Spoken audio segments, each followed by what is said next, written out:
kahit ay full wave mo yan, kung mahina itong ating coil na, mga kabasic, share ko lang sa inyo itong stator ng Kawasaki Fury 125. So itong yellow na ito at saka white na ito yung supply ng ating charging o yung ating regulator. Okay? Ito galing mismo sa stator na AC power, no? Alternating current power.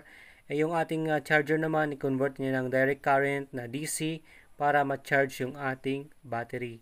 Kaya sinasabi ko lagi, pag mahina itong ating supply ng ating regulator, ay hindi makapag-charge ng maayos yung ating regulator kasi kulang nga ng supply. Kaya dapat ito umiilaw ng malakas na dalawa pag chinek natin sa ating test valve.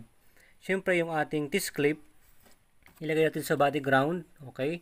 And then tusukin natin itong ating yellow at saka gayon din yung white natin. Kung ilaw itong malakas na ito, yung ating test valve, good yung ating malakas pa yung ating supply ng ating regulator. Pero pag mahina na, yun yung problema na kahit ay full wave mo yan, kung mahina itong ating coil na, wala pa rin, no? Hindi na gagana yung full wave charging mo or mahina pa rin yan. Okay, kaya dapat malakas muna ito. Malakas itong charging coil at saka lighting coil na supply ng ating regulator. Okay? Itong blue na may stripe na yellow naman, ito yung pulsar natin syempre.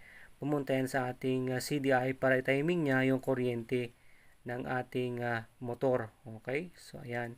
So, dapat good na ito. Ito, meron siyang sukat na 120 plus ohms.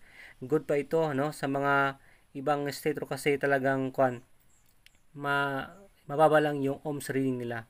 So, sabi ko nga, at least merong 100 above yan. Okay pa yan. Good pa yan yung ating pulsar natin. Okay? So, ayan. So, make sure alam natin na ito ay din to, halfway pala ito, hindi ito full wave.